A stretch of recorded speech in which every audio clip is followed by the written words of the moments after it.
Hello, everyone. I am Breana Behrens. I am the Conservation Tax Center Director at Resources First Foundation. And I am so happy to be here. The energy in this room is so exciting, so thanks for letting me come and talk. So I'm going to basically start out with a basic overview of conservation easements. What is a conservation easement? A conservation easement is the voluntary restriction on the use of lands by means of a deeded restriction. The most popular analogy, which I'm sure many of you are very familiar with, is that the rights that you have associated with your property are like a bundle of sticks. You have the mineral rights, you have water rights, you have the right to sell or mortgage your land, and you also have development rights. When you talk about donating or selling a conservation easement, you give up that development right stick or other sticks, and usually give it to a land trust or a government entity. There are different benefits that you can get from donating or from placing a conservation easement on your land. You can sell it for cash. You can donate it for a charitable tax deduction off of your income taxes. And you can also get a lower property value assessment because the land can no longer be developed, which means lower property taxes. You also can take a estate tax deduction when you transfer your land to future generations. But in general, the biggest reason why people place conservation easements on their land is to know that their land will be protected in perpetuity, and it will remain the legacy of the land will remain forever. This kind of can propose a couple of problems, the perpetuity requirement. First, the economic incentives that are available for donating a conservation easement are really only available to the original donor or the person who places the easement on their land.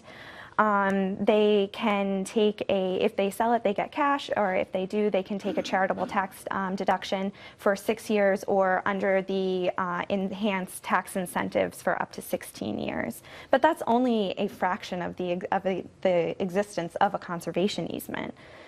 And then also, the original landowner is pretty much the only one that can determine what restrictions are going to be placed on the land. They can say what they like and how they'd like to form this conservation vision. And because conservation easements aren't easily terminated or modified, it can make it very difficult for future landowners who don't understand the nature of the conservation easement or don't want the conservation easement on their land to change it depending on the technology that develops or the climate that changes or the surrounding land uses that happen. For instance, the National Young Farmers Coalition just came out with a study, and they are urging land trusts to not only be protecting their land, their farms and ranch lands in perpetuity, but also to try to keep them working, to place restrictions in the easement that make sure that the land is going to remain in farming and in ranching, because they're finding that a lot of wealthy estate buyers are coming in around urban centers and buying up valuable farm and ranch lands and then letting it go fallow and not having, and that's taking away from a lot of farmers and ranchers who would like to continue to farm and ranch that land. So when we're talking about subsequent landowners, there isn't really an economic incentive to continue conservation of land subject to a conservation easement. I mean, when they buy a conserved land, it might be at a lower value, or their property taxes will be lower, but there's no continuing economic incentive for just by placing a conservation easement on the land. And then they also have to be the ones that abide by the conservation vision of the previous landowner. That means they can be restricted from implementing different conservation activities on their lands or additional economic activities. And this creates a lot of animosity between the landowner and the easement holder, which can sometimes lead to legal battles and just overall tension. So what I wanted to talk about a little bit about was there are ways that you can get around this perpetuity requirement and create a little bit more flexibility in conservation easements. And one way is to design it for a term of years.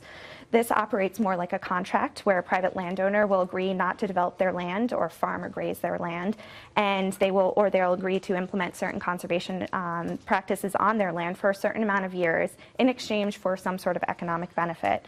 These conservation contracts are generally administered by federal and state government programs, and they don't qualify for the federal tax deductions. So there has to be this other, the economic incentives are for usually through like the NRCS and Farm Service Agencies voluntary conservation programs that provide funding and technical assistance for working land conservation. They're a great way for private landowners to balance natural resource conservation and economic development, such as through the Conservation Reserve Program, the Wetlands Reserve Program, the Grasslands Reserve Program, and the Healthy Forest Reserve Program. In these programs, private landowners, which I'm sure many of you are very familiar with and work with, private landowners agree to protect their lands and restore the ecological functioning on the land in exchange for a rental or cost share payment. And the farm, another one that I wanted to bring up was the Farm and Ranch Lands Protection Program, which provides matching funds for landowners seeking to place a conservation easement on their land. The downside, these federal programs have been amazing in implementing a lot of conservation, allowing private landowners to implement conservation practices on their lands, but the downside is that government funds are dwindling, and the Farm Bill, which it provides a lot of mandatory funding for these programs, is not doing so well. And hopefully, if it is refunded, a lot of these programs will continue. But even with the Farm Bill, some of these programs, participation in some of these programs have dropped. This year, the amount of acres enrolled in the Conservation Reserve Program hit a 26-year low and dropped well below 30 million acres. And one of the biggest reasons for this was that commodity prices for farm and ranch lands are just so high that there's too much of an incentive to take land out of conservation in order to, and even if that means growing crops on erodible and fragile landscapes. There are states that also administer voluntary conservation programs. In California, the almost obsolete Williamson Act allows for local governments to enter into conservation contracts with private landowners to restrict land to agricultural or open space use in exchange for a property tax reduction. And many other states allow for land that is kept as open space, farm lands, ranch lands, and forest lands to be assessed at a lower property value under current use programs or use value programs. Private landowners in private landowners in the Mississippi Delta have participated in conservation easement programs and have benefited from conservation easements being placed on lands upstream in the upper Mississippi River Basin. There was a recent NRCS report that said farmers had reduced sediment, nutrient, and pesticide loss from farm fields through conservation practices such as erosion control and nutrient management treatment. And from 2003 to 2006, they found that there was a 30% reduction in sediment loss, 7% reduction in nitrogen loss, and 51% reduction in phosphorus loss leaching from farm and ranch lands.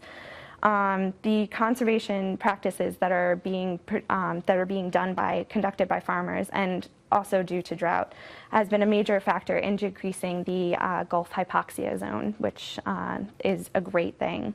In 2012, the NRCS, through the Wetlands Reserve Program, granted over $32 million to 5 water quality wetland improvement projects in the Mississippi River Basin states, and a majority of that was granted to the Mississippi River Trust, which I believe Jim will be talking about next, to do hardwood forest and wetlands restoration.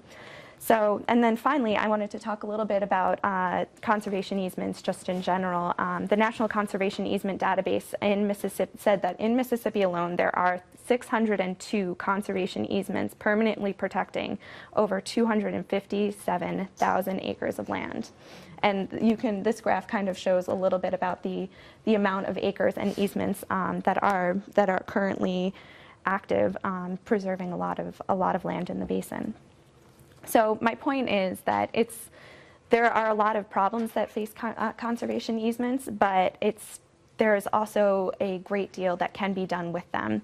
And it's time for us to get creative with conservation easements for them to remain a sustainable and viable tool for land conservation. We can no longer rely on government programs such as the Farm Bill and governments and land trusts to purchase these development rights. The enhanced tax incentive is expiring in December of this year, and we don't know if it will be renewed. And that we can also no longer place the burden of maintaining conserved lands on nonprofits and private landowners who aren't receiving continuous economic support. Instead, the Resources First and the private landowner network, which we run, is proposing to engage and empower private landowners with a variety of funding and incentive options to encourage and engagement in land conservation. RFF recognizes the importance of private landowners and has created the Private Landowner Network, a website that contains a wide array of public and private sector conservation programs, organizations, resources, and information in one place. And the Conservation Tax Center, which I run, hosts information and resources for private landowners on conservation tax incentives, such as conservation easements and current use programs, which I talked about before, and also estate planning information to help ensure working landscapes are successfully passed to future generations without having to face the threat of development. Resources First Foundation also hosts the Mississippi and Arkansas Conservation Centers and the soon-to-be launched Louisiana Conservation Center to help private landowners conserve their landscapes in the Mississippi River Basin. So there are, like I was saying, there are a lot of alternative ways to fund conservation on private lands. And just as a house cannot be built with just a hammer, we need to ensure that private landowners have all the tools that they need to conserve their land and to figure out, so that they can figure out what works best for them and their land and also their business. And for example, an alternative funding approach would be for landowners to engage in supplemental income activities. And I think Tara showcases this very well, that you can lease your land for agricultural tourism, or for hunting and recreation and agricultural purposes. You can do agricultural tourism by creating mazes and hay rides, or you can create a management plan for selective harvesting, grazing, energy development in order to strike the balance between conservation and economic development of your land. And also, an emerging idea for funding large-scale conservation is this idea to monetize ecosystem services through an ecosystem service credit trading programs. And one of the major obstacles for this is to figure out what the worth of preserved land is and who is going to pay for that. And I believe, Stephen, you're going to talk a little bit more about this and about your book, The Business of Open Space, and what's next. And you talking about how landowners can disaggregate their bundle of rights even further and sell not just their development rights, but and also Carrie too. I apologize. Yeah.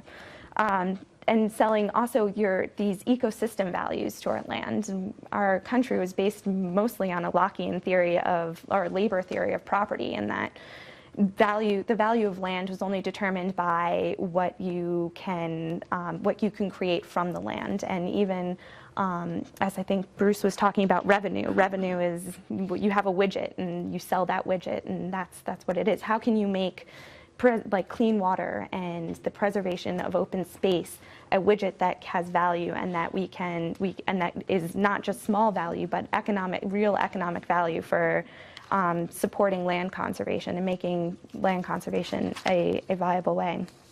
So, and once the market is created for selling these ecosystems, so basically an ecosystem credit trading program allows private landowners to sell habitat credit programs to developers, to sell carbon credits to polluters. And as you do that, you can conserve your land as a whole. And then once the market is created for selling ecosystem credits, private landowners place conservation easements on their land will have this perpetual economic incentive and support for keeping their land in conservation, which I think is incredibly important.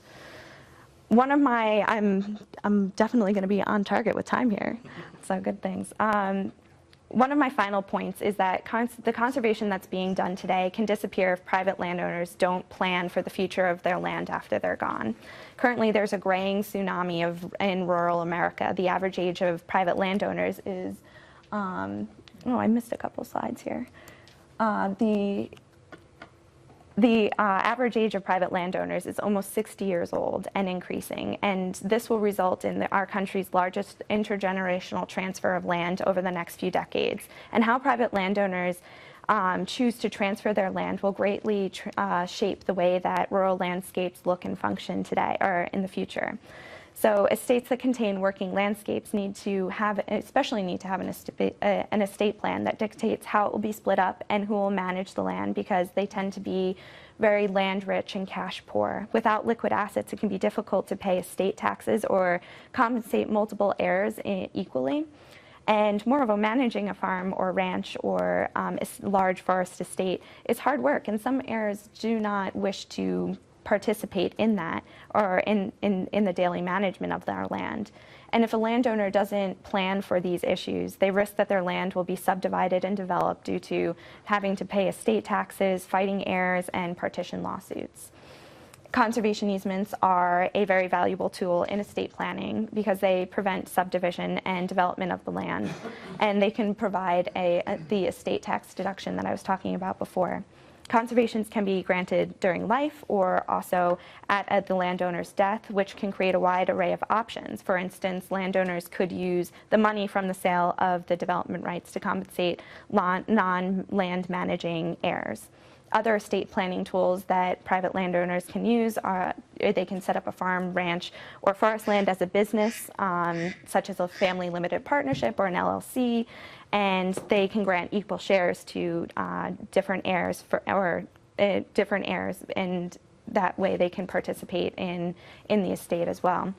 And they can also purchase life insurance against the land in order to create a liquid asset in order to disperse the estate in equal portions. So I think, as I said before, I think that it's amazing to be at Tara where a lot of these things have already been implemented. But in order to make sure that private landowners across the country can access this information, we've created a website that congregates it all into one place with overview articles that can explain it more in a simpler term, and people can go in and pick whatever option works the best for them. So I encourage you to visit our websites, especially the Conservation Tech Center, and to see what kind of different ways that we can fund conservation in the future. Thank you so much.